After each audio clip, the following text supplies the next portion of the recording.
Karibu.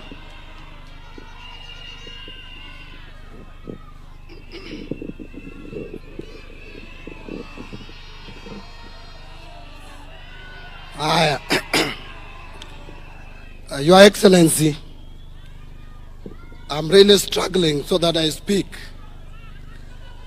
I was praying at night that God gives me back my voice to speak in this function, and I'm sure I am going to say something. So, Your Excellency, allow me to ride on all the protocols already established and say we welcome you to Migori. Migori is actually my second county. Migori is my home. Your Excellency, my father lived in Migori for almost 20 years.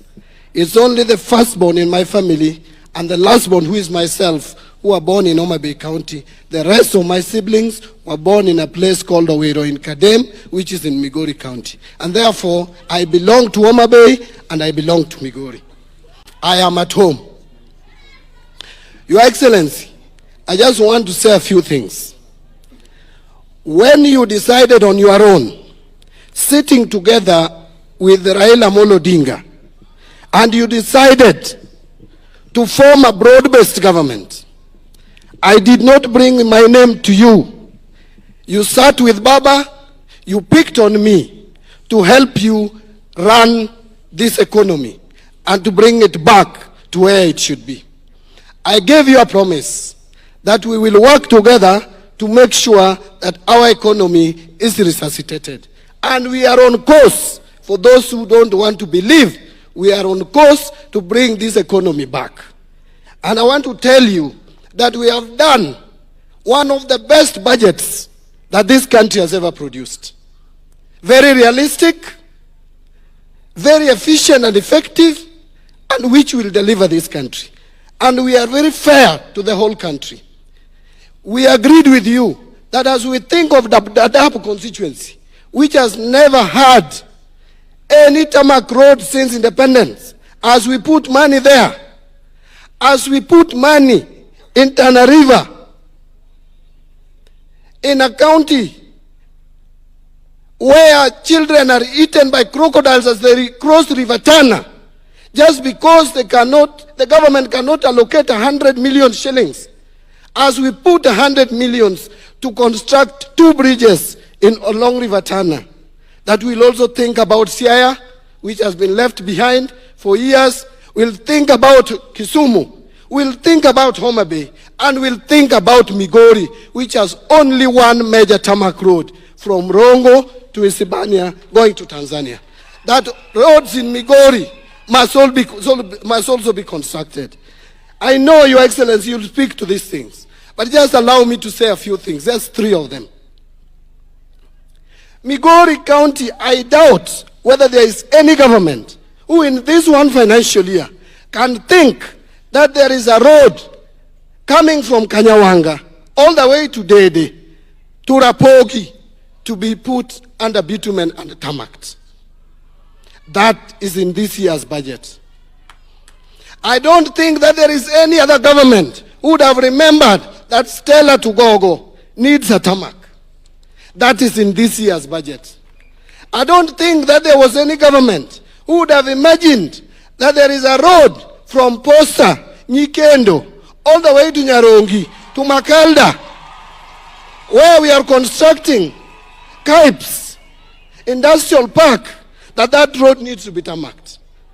I don't think there is any government who would have thought and imagined that Ngege Mapera, that has been struggling, should be given more money to be completed in good time. There are 2 roads also which were put, one in Kuria East, another one in Kuria West, because Migori is multi-ethnic.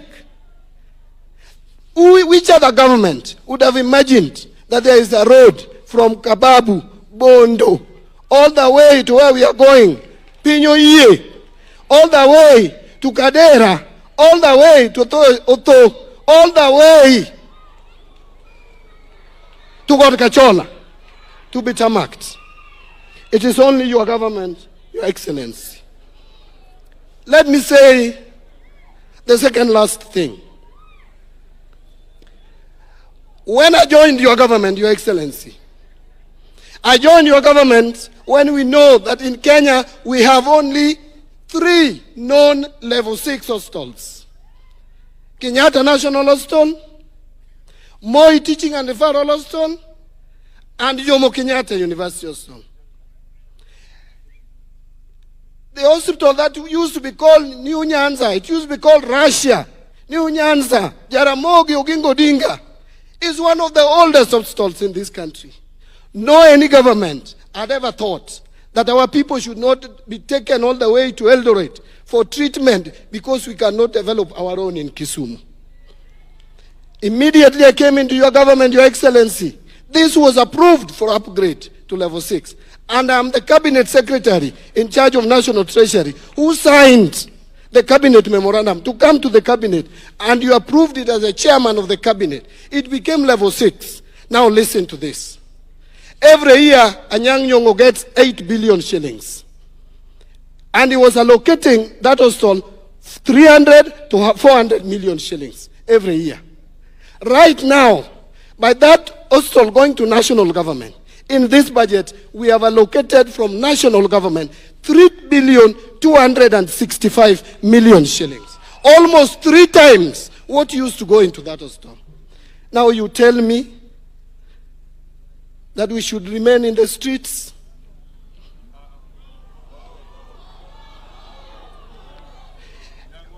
I want to conclude. Yes, Luos are known for fighting for human rights. And we will continue to fight for human rights. But human rights is a wide terminology. It includes political rights, but it also includes economic rights.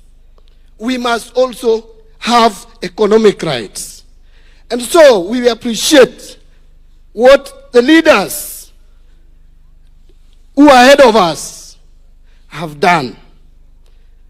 And we must appreciate that us must also help them move forward.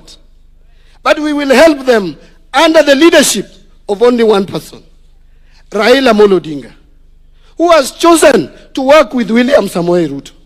And Your Excellency, let me tell you, I've looked around, checking in terms of years of service, not age. The person I can compare myself with here, in terms of seniority of years of service, I'm even above the governor. The years in elective positions and these positions of government, I'm even above the governor. It's only Dr. Buru and yourself.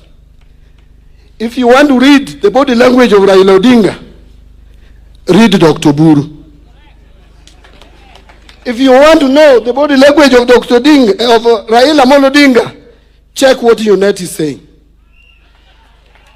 If you want to know who understands the body language of Raila Odinga, check what Mbadi is saying. And then stop listening to any other people. We are moving forward, forward ever, backward never. Asanteni sana.